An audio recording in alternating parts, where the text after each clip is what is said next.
Kenna had been standing in line for approximately 38 minutes, which was 38 minutes longer than her patients typically allowed. But here she was, anyway, waiting. Again.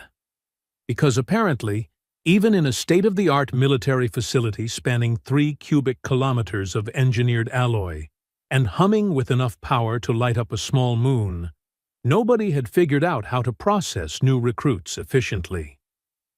Around her, the other cadets shifted and muttered in their various languages, some melodic, some guttural, one that sounded like rocks being ground together in a cement mixer. She'd stopped trying to identify species after the first 10 minutes. There were too many, and honestly, half of them looked like someone had taken Earth's animal kingdom, hit shuffle, and added extra limbs for fun. In front of her stood something that resembled a bear that had been crossbred with a tank and then dipped in silver scales. Behind her, a creature made entirely of what looked like animated moss kept shedding particles that made her nose itch. And to her left, a being that could only be described as aggressively purple kept eyeing her with what might have been curiosity or hunger. Hard to tell when someone had 18 eyes arranged in a spiral pattern. Welcome to the Galactic Military Integration Facility, where humanity's best and brightest got to feel very, very small. The facility itself was impressive, she'd give them that. Soaring ceilings that vanished into some kind of artificial sky, walls that seemed to shift between solid and transparent depending on the angle, and floors so perfectly smooth they might as well have been liquid metal frozen mid-ripple. Everything gleamed. Everything hummed with purpose. Everything screamed, "You are out of your depth, tiny human," which was probably the point. Kenna adjusted the collar of her standard-issue jumpsuit, gray, form-fitting, and apparently designed by someone who had never met a human with actual curves, and tried not to think about how she'd ended up here. That was a long story involving too many recruiters, too many promises about expanding humanity's role in galactic affairs, and one particularly persuasive lieutenant who had shown her footage of alien combat techniques that made mixed martial arts look like patty cake. So here she was, far from home, surrounded by species that could probably tear her apart without breaking a sweat. If they sweated. Did any of them sweat? Next!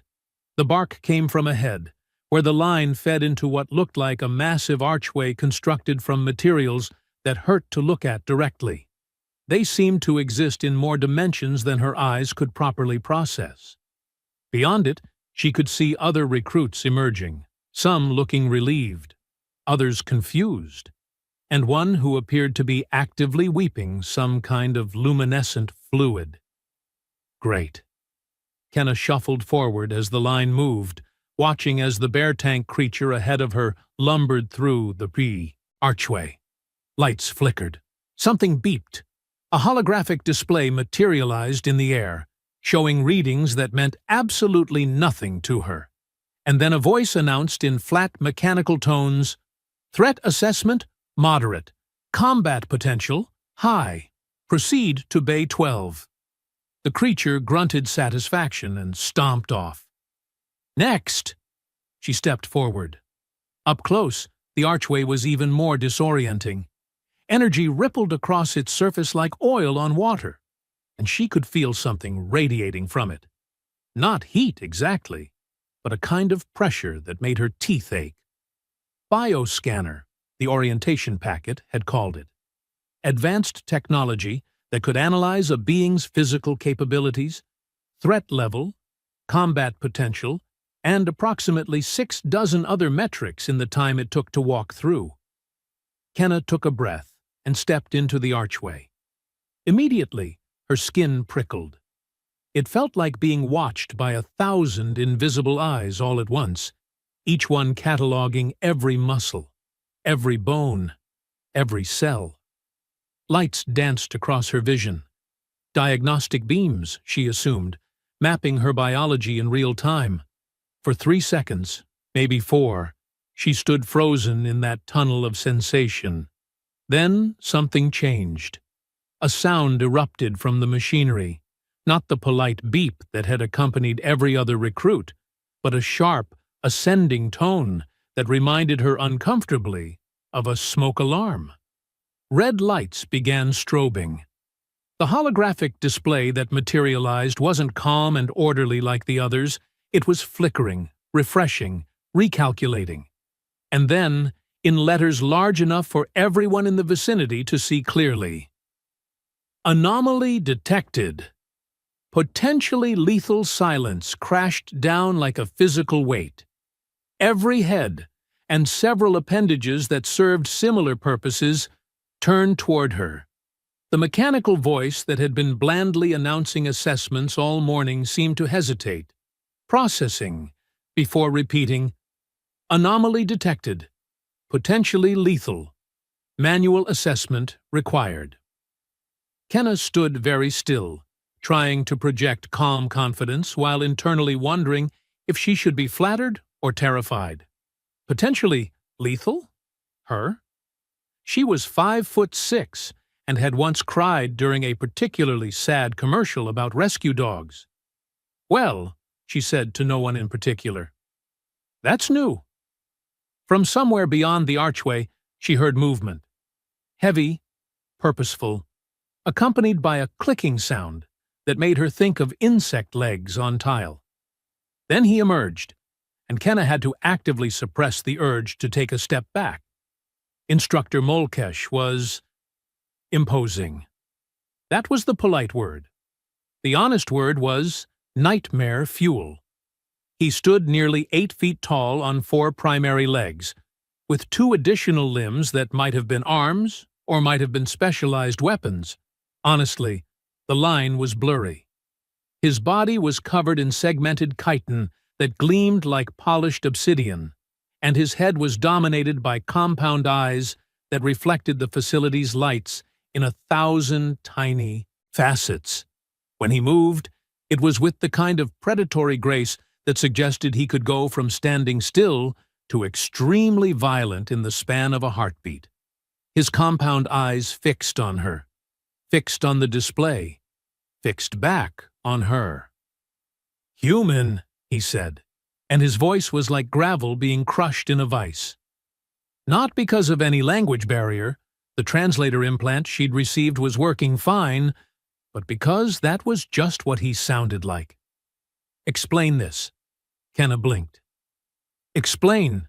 The machine's readout?" "Sir, I just walked through."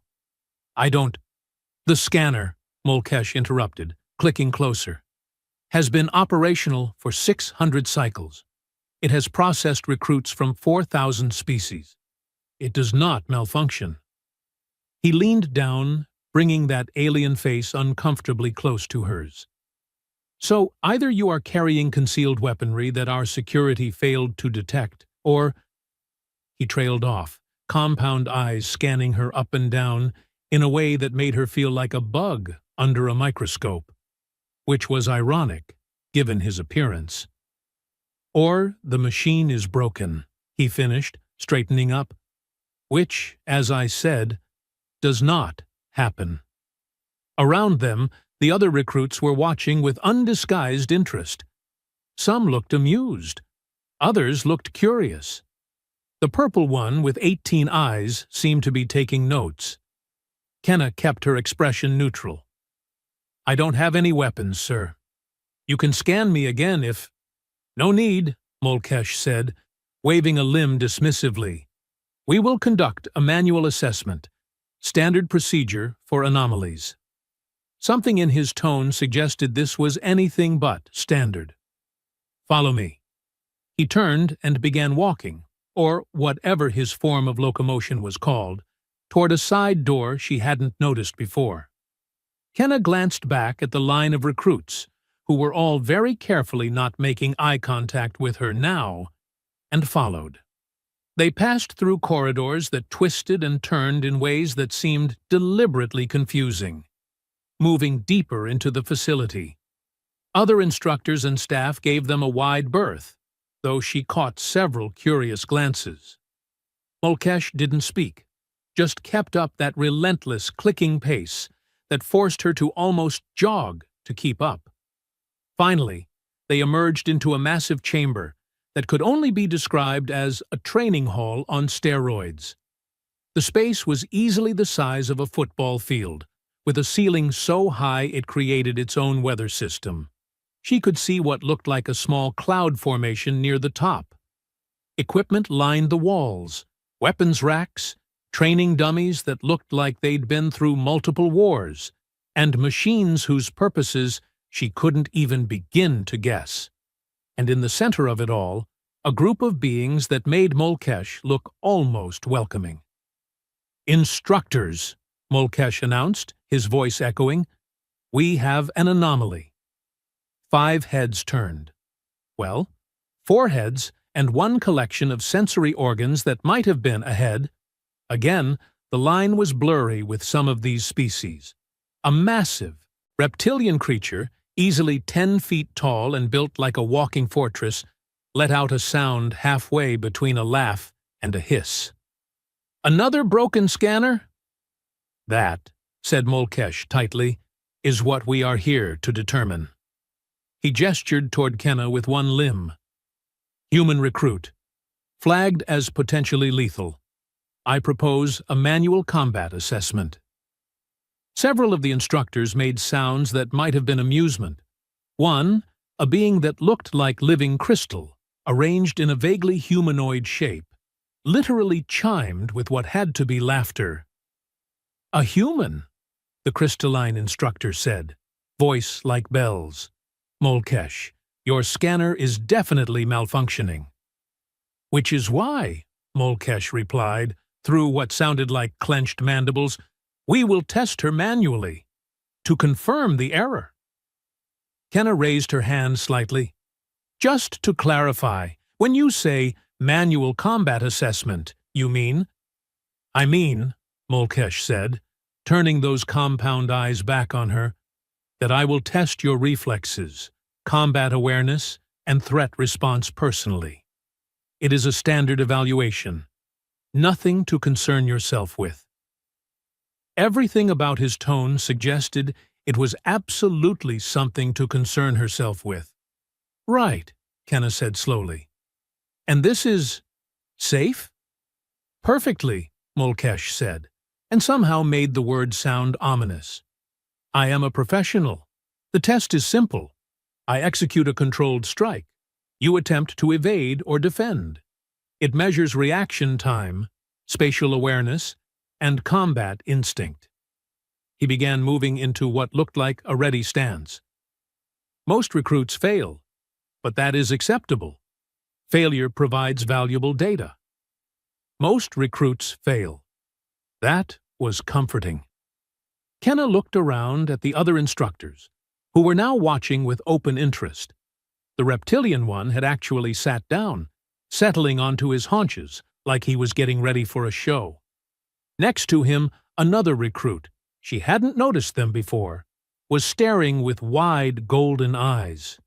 Reptilian species, maybe, but smaller, less armored. He looked young and absolutely terrified on her behalf. "Don't worry," the young reptilian whispered, loud enough for her to hear. "He usually pulls the strike at the last second. Usually." "Usually," Kenna repeated flatly. "Ukthor," Mulkesh snapped at the young recruit. "Silence." So that was Ukthor. Good to know. Mulkesh began to circle her slowly, clicking, those compound eyes never blinking, because they probably couldn't. "Take a ready stance, human. Any stance you prefer. I will strike when I deem you prepared." Kenna shifted her weight, settling into a balanced position she'd learned years ago. Nothing fancy, just basic biomechanics, knees slightly bent, weight on the balls of her feet, ready to move in any direction. "Prepared," she said. Mulkesh continued circling for another few seconds, and she realized with creeping dread that this was part of the test. The anticipation, the psychological pressure. He was measuring how she handled the weight, the threat, He struck. It happened faster than thought, faster than most beings could process. Molkesh's limb whipped forward like a pneumatic piston, aimed at her shoulder with enough force to send most recruits sprawling, designed to overwhelm, to intimidate, to establish dominance. Kenna's hand snapped up and caught his wrist mid-strike. The impact made a sound like a gunshot in the cavernous space, flesh meeting chitin with enough force that several instructors actually flinched. But Kenna didn't move, didn't stumble, just stood there, fingers locked around Molkesh's limb, holding it motionless in the air between them. For approximately 2 seconds, nobody moved. Nobody breathed. Well, the ones who breathed anyway. Molkesh's compound eyes widened. She hadn't known they could do that. And he pulled back. Or tried to. Kenna's grip held firm. And for one beautiful, terrible moment, the 8-foot insectoid instructor struggled against a human woman half his size. Then Kenna released him, stepped back smoothly, and returned to attention position. "Test complete, sir?" she asked, voice perfectly level. The silence in the training hall was so absolute she could hear her own heartbeat. Thump, thump, thump, thump. Calm. Steady. Not even elevated. Molkesh stared at his own limb like it had betrayed him. There were visible pressure marks where her fingers had been, indentations in the chitin that shouldn't have been possible without specialized tools. He flexed the limb experimentally, and she caught the slightest wince. "What?" he started, then stopped, started again. "What are you?" "Human, sir," Kenna replied, channeling every ounce of deadpan delivery she possessed. "As indicated on my registration forms. Page 1, Section 3, Subsection." "I can read," Molkesh snapped, but there was something in his voice now. Not anger, uncertainty, maybe even the tiniest edge of fear. "Ukthor, come here." The young reptilian cadet scrambled to his feet and approached, looking between Kenna and Molkesh with obvious confusion. Up close, he was still massive, probably 200 pounds heavier than her, with scales that looked like they could deflect small arms fire. "Spar with the human," Molkesh ordered. "Standard engagement. First to submit." Ukthor's golden eyes went wide.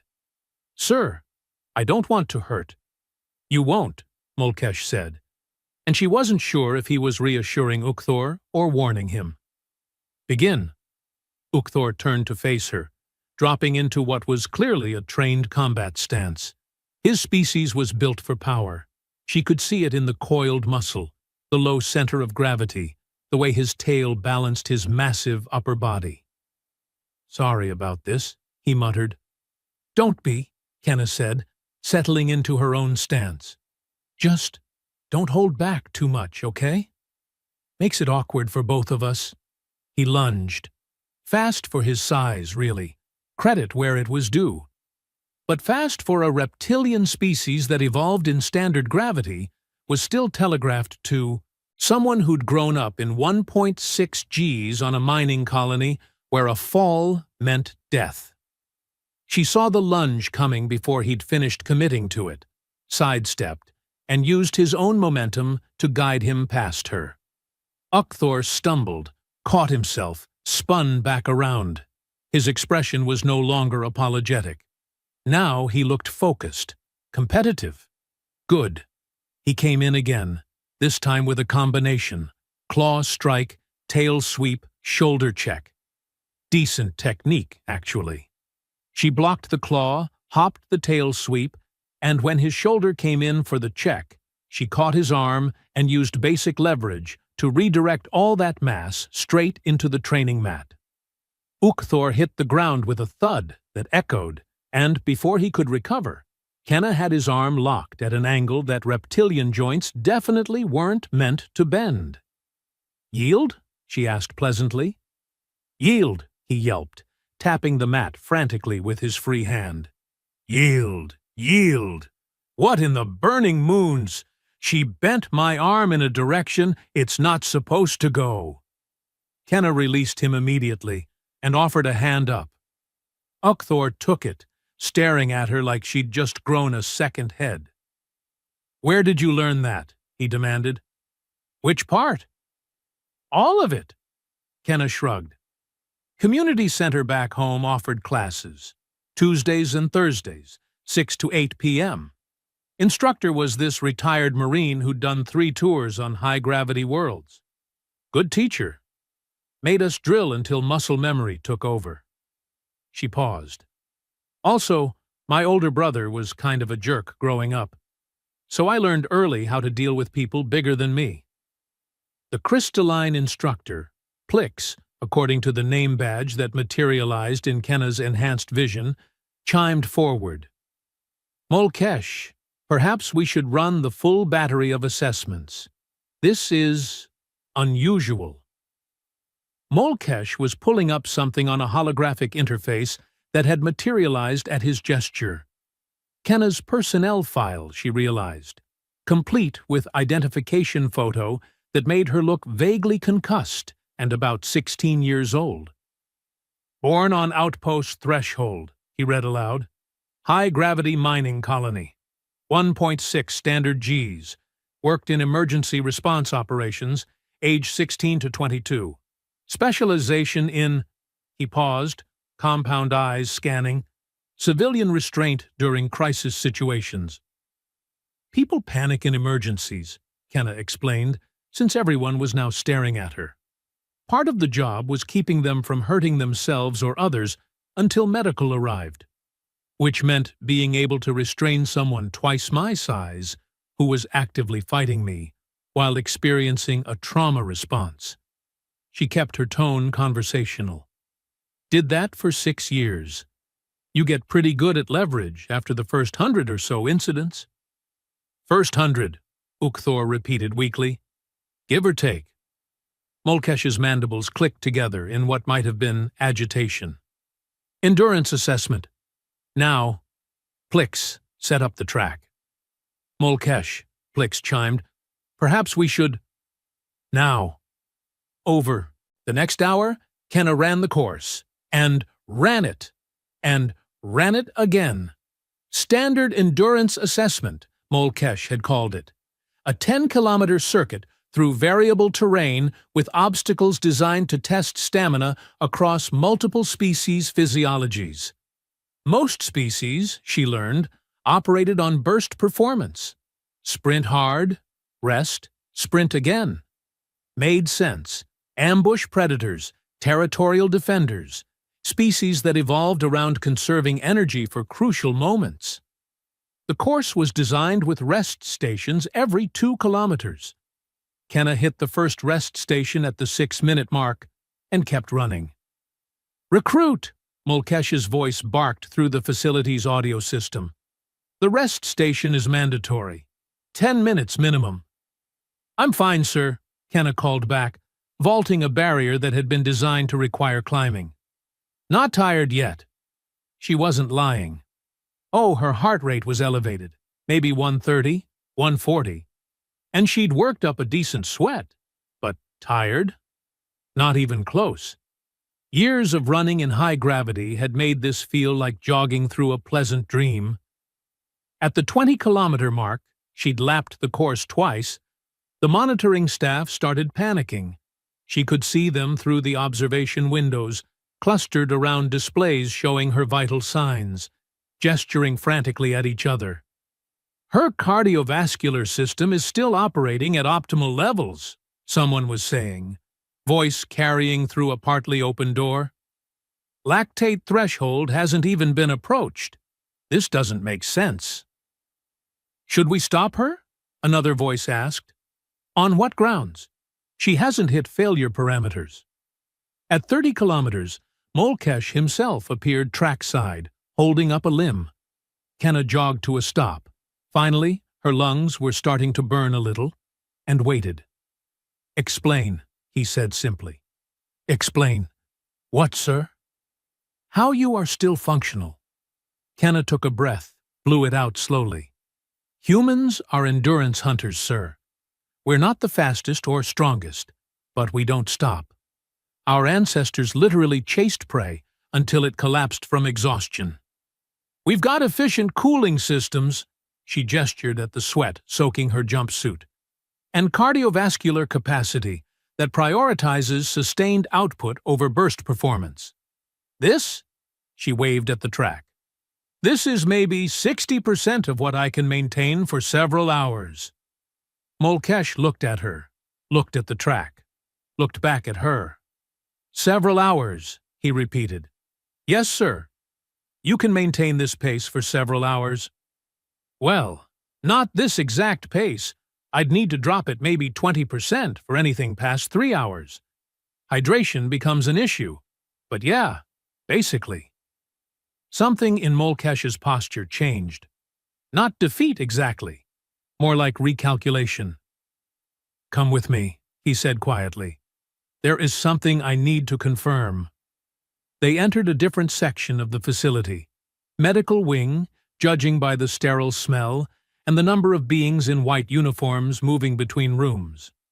Molkesh led her to a chamber lined with equipment that looked both sophisticated and vaguely threatening, which seemed to be the aesthetic standard around here.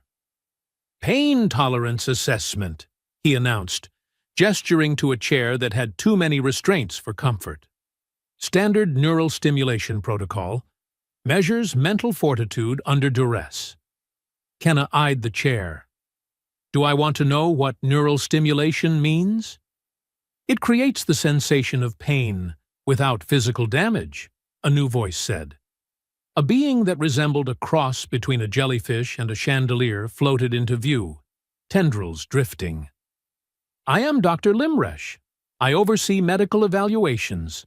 The process is completely safe. We simply need to map your pain response thresholds. Right, Kenna said slowly. And this is necessary because, Molkesh said, every species has biological limiters. Pain responses that force shutdown before critical damage occurs. It is a survival mechanism. We need to understand yours. She settled into the chair. Restraints were fastened. She didn't love that part. And Dr. Limresh attached what looked like metallic contacts to her temples and neck. We will begin at level 1 and increase gradually, the doctor explained, tendrils dancing across a holographic control interface. Signal me immediately if the sensation becomes unbearable. Got it, Kenna said, then added, out of curiosity, what's the average stopping point? Most species terminate between levels 6 and 8, Limresh replied. The scale goes to 15, but we have never needed to exceed level 10. Never? The theoretical levels above 10 exist only for species with redundant nervous systems or crystalline neural structures. Organic beings simply cannot. The doctor paused. Beginning now. Level 1. A tingle ran through her nervous system. Uncomfortable, but barely, like static electricity. Level 2. Sharper now. Definite pain, but manageable. She'd had worse from touching a hot stove. 3. Now it actually hurt. Her jaw tightened involuntarily. Breathing became something she had to focus on.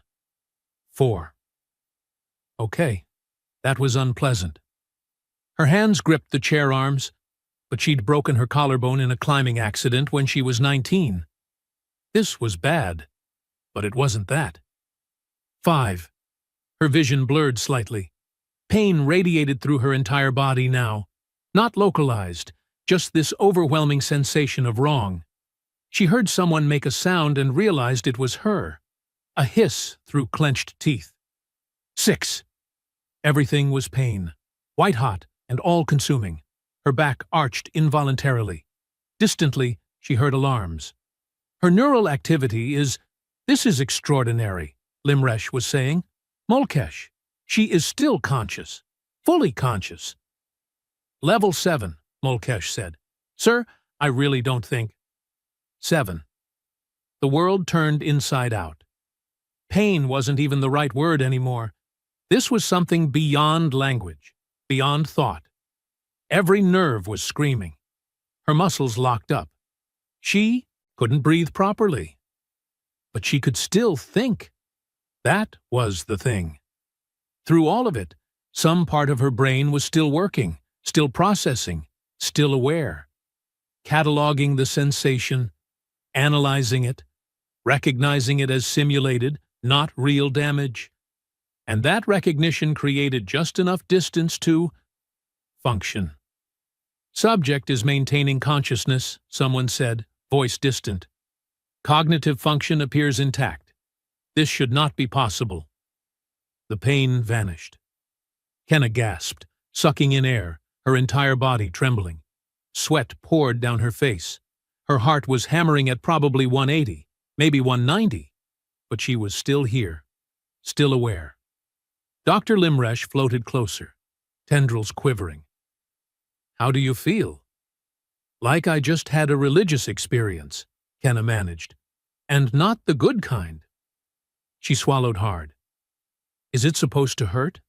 I mean, obviously it's supposed to hurt, but like, is it supposed to stop me from functioning?" The silence that followed was profound. Mulkesh approached slowly. Most species lose consciousness at level 5. Their biology forces shut down to prevent psychological trauma. You remained aware through level 7. He paused. "What kind of world produces this?" Kenna laughed. Slightly hysterical, maybe, but genuine. "Earth. Regular Earth. Doctor, what you just did, humans pay money to experience similar things voluntarily. We call them extreme sports. We jump off cliffs with fabric straps tied to our ankles. We fight each other in cages for entertainment. We literally invented dozens of ways to inflict controlled pain on ourselves because we find it stimulating." "That is insane," Ukthor said from the doorway. She hadn't noticed him following them. "Yeah," Kenna agreed. "Probably.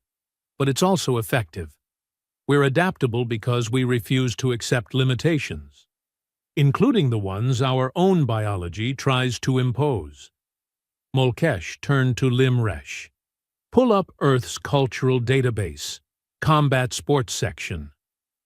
What followed was 20 minutes of the medical staff watching footage that Kenna had grown up considering normal. Boxing, mixed martial arts, wrestling. Footage of humans repeatedly hitting each other, getting back up, continuing until someone physically couldn't anymore. "They do this for recreation," Plix chimed, having appeared at some point. "Not survival, not territory, entertainment." "And training," Kenna added. "Technique refinement, physical conditioning. We've been fighting each other for thousands of years. Developed entire systems of combat, passed them down, improved them. When you spend that long learning how to hurt your own species efficiently, you get pretty good at understanding biomechanics." Mulkesh was very quiet now. Then, "Tactical theory class, immediately. I want Instructor Pixlath present." They relocated again, this time to something resembling a lecture hall, though the seats were designed for wildly different body types, and the holographic displays floated at various heights.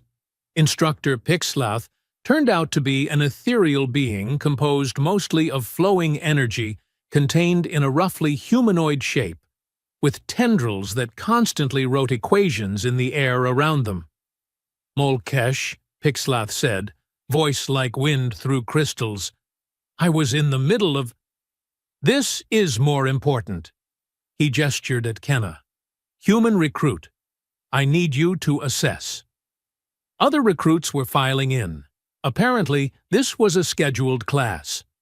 Ukthor took a seat near the front, still watching Kenna with something between awe and concern.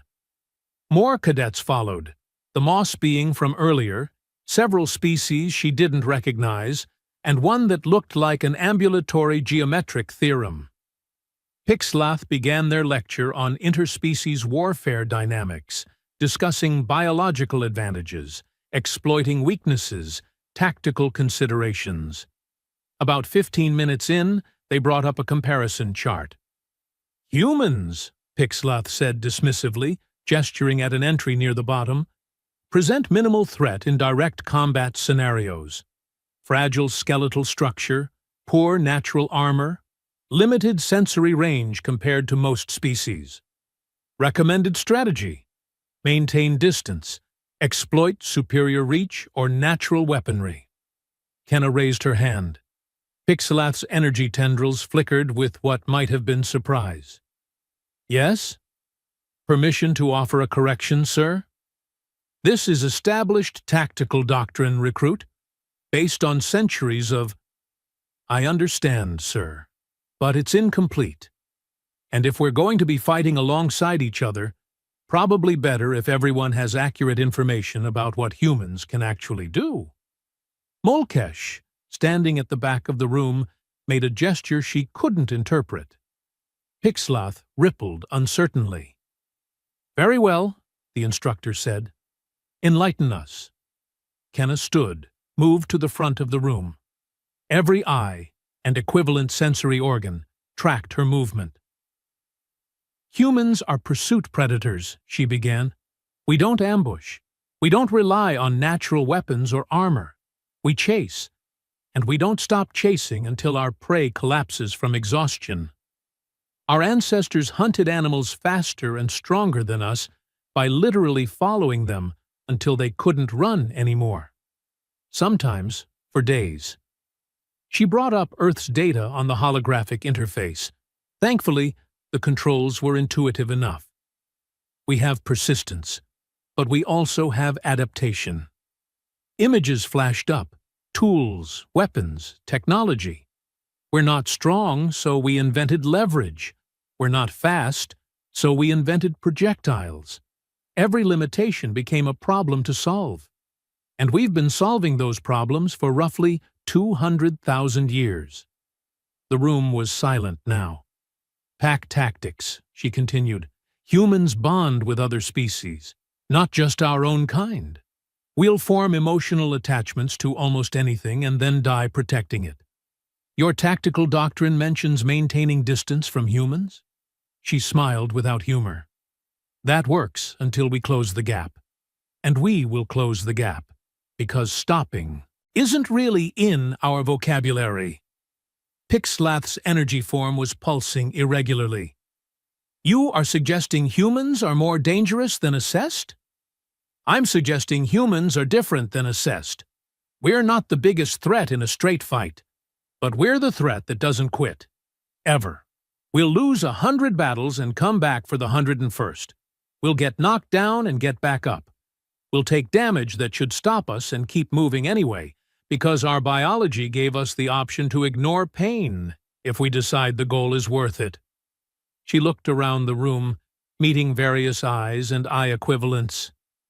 "And here's the thing nobody seems to have mentioned yet. Everything I just described? That's normal for humans. I'm not special. I'm not enhanced. I'm just a standard human who grew up in slightly higher gravity and had a job that required physical competence. There are billions like me. Better than me. Stronger. Faster. More skilled." Ukthor made a sound like a deflating balloon. "The scanner called me potentially lethal," Kenna said quietly. "It wasn't malfunctioning. It just recognized something the rest of you haven't yet. Humans are persistence predators with pattern recognition, tool use, and a cultural tendency to turn every limitation into a training exercise. We don't have natural weapons, so we made them. We don't have armor, so we invented tactics that don't require it. And we pack bond so aggressively that we'll adopt alien species as found family and protect them accordingly." She returned to her seat. The lecture hall remained silent for approximately 10 seconds. Kenna counted. Before Pixlath's energy form flickered through several colors she didn't have names for. "Molkesh," the instructor said carefully, Perhaps we should revisit the threat assessment protocols for Earth-origin species. Perhaps, Mulkesh agreed, and there was something in his voice now. Respect, maybe, or wariness. Possibly both.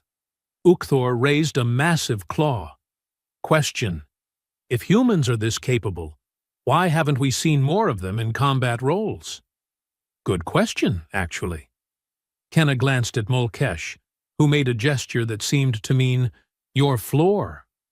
She stood again. Because until recently, Earth wasn't interested in playing soldier for the galactic community, she said bluntly.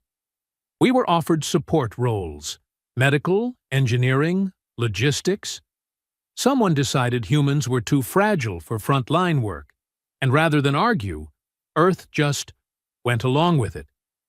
Built reputation as the helpful species, the ones who fix things and keep supply lines running.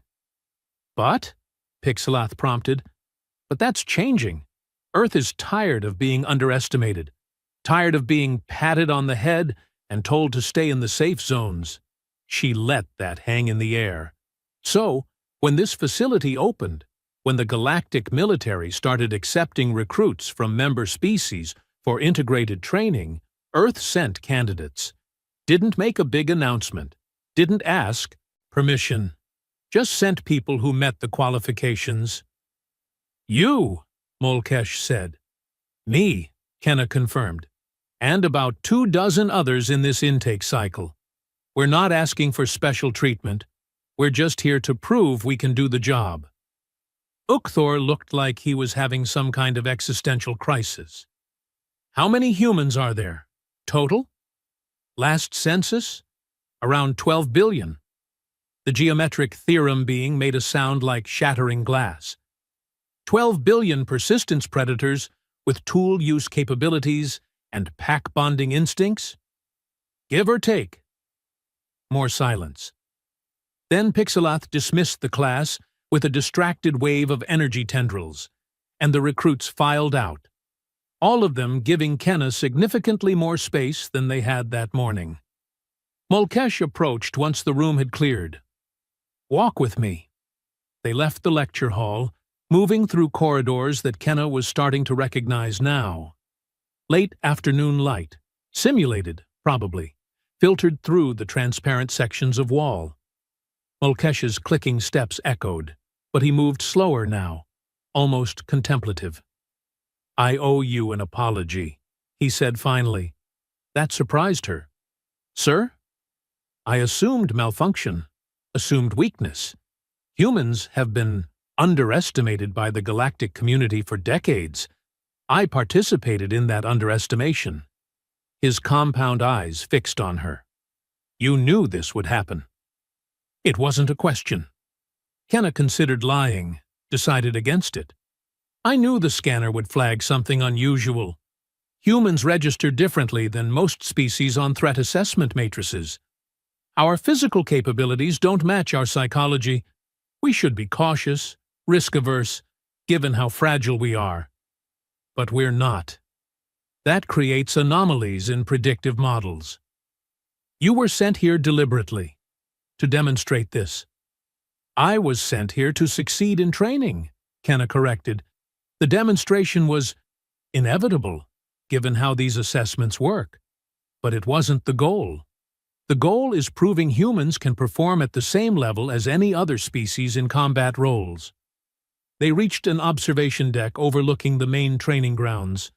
Below, hundreds of recruits were running drills, sparring, operating equipment. A dozen species, maybe more, working together in organized chaos. Earth's military command knew exactly what would happen when I walked through that scanner, Kenna admitted quietly. They knew someone would test me, knew I'd have to prove myself. And they knew that once I did, it would change how people here think about humans. You are not the only human in this facility, Mulkesh said. No, sir. And the others are equally capable?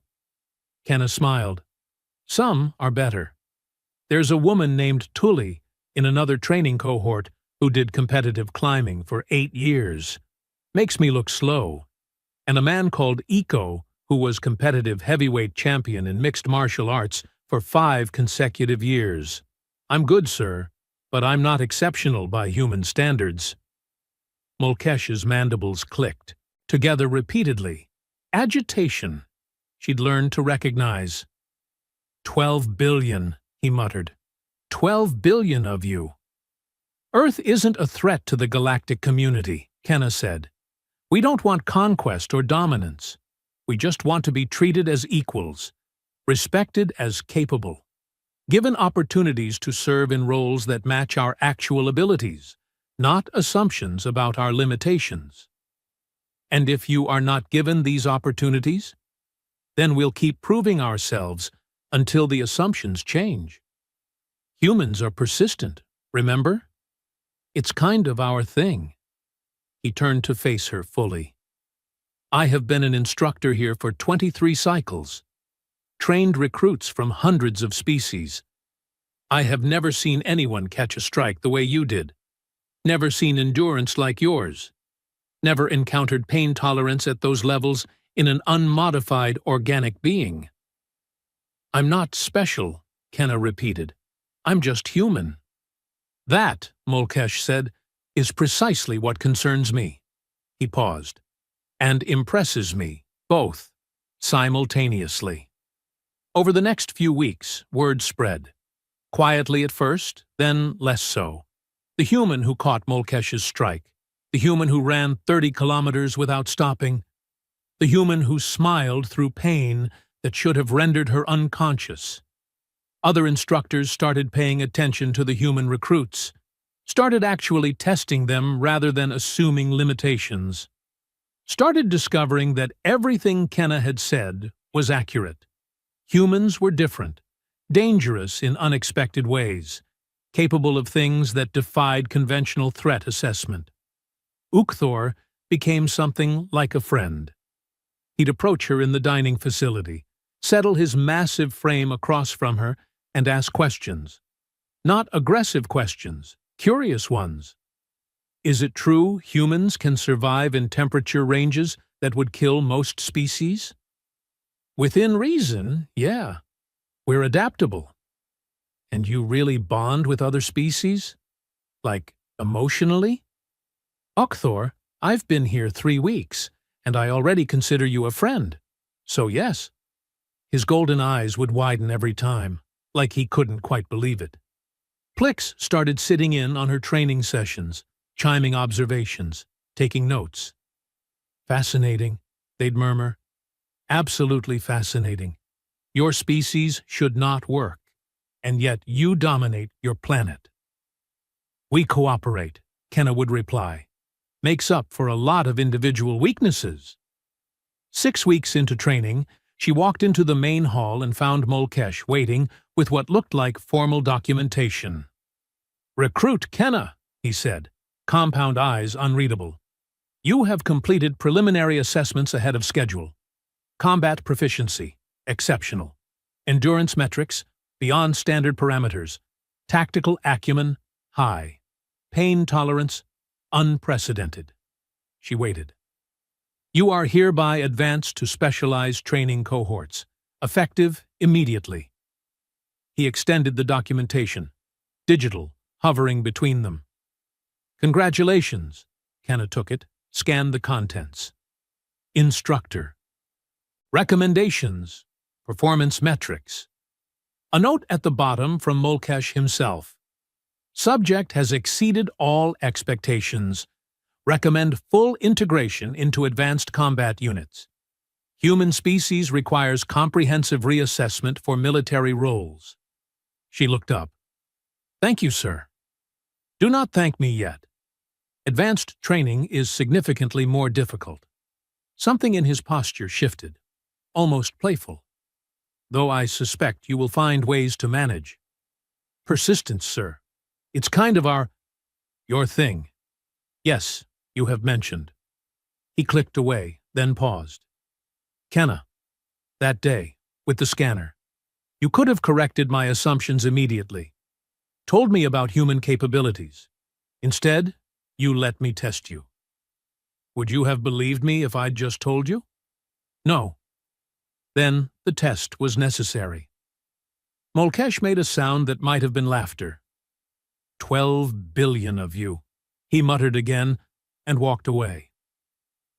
That evening, Kenna stood on the observation deck, watching stars that weren't Sol, thinking about home, about the people who'd sent her here knowing exactly what would happen, about the message this whole situation was sending. Earth wasn't asking for permission anymore, wasn't waiting to be invited. Humans were here, capable and ready, and the galaxy was going to have to adjust its assumptions accordingly. Her communicator chimed, message from home. Her brother. Heard you caught an instructor's strike on your first day. Mom wants to know if you're eating enough. I want to know if you made him cry. She smiled, typed back, no tears yet. But I've got time. Persistence, remember? Below, the training grounds glowed with activity. Hundreds of beings from across the galaxy, learning to work together, fight together. And among them, scattered throughout, more humans, quiet, unassuming, potentially lethal. Earth had arrived, and they weren't going anywhere. 3 months later, graduation ceremony. Kenna stood in formation with her unit, Ukthor on her left, Plix chiming softly on her right, 43 other recruits behind them, representing 18 species. The ceremony hall stretched upward into artificial sky, filled with dignitaries, officials, families who'd traveled across star systems to witness this moment. Molkesh approached the podium, his chitin polished to mirror brightness. This cohort, he began, voice carrying through translation matrices, has exceeded expectations in ways that have forced us to reconsider established doctrine. Particularly regarding one species. Kenna kept her eyes forward, but she could feel attention shifting toward the human contingent. I begin this ceremony with an admission. I was wrong. Earth's citizens are not support personnel. They are not fragile. They are not limited to auxiliary roles. He paused. They are warriors. Unconventional, unpredictable, and more dangerous than assessment protocols indicated. Ukthor whispered, he's never admitted being wrong before. Ever. Recruit Kenna, Molkesh, called. Front and center. She marched forward, movements crisp. Top honors, combat excellence, endurance beyond measurement. You have changed how this facility evaluates an entire species. He extended a commendation badge that floated between them. Well done. Thank you, sir. As she returned to formation, she caught sight of the other humans in the audience, observers, future recruits, military liaisons from Earth. They were all smiling, not gloating, just satisfied. Because Kenna wasn't the exception, she was the example. The opening move in a conversation Earth had been waiting decades to have. They hadn't asked permission, hadn't begged for recognition, just showed up, performed, and let results speak. Molkesh concluded the ceremony with traditional words, but Kenna was thinking about what came next. Advanced assignments, real missions, humanity proving itself again and again until potentially lethal became simply expected. The scanner had been right all along. It just hadn't known how right.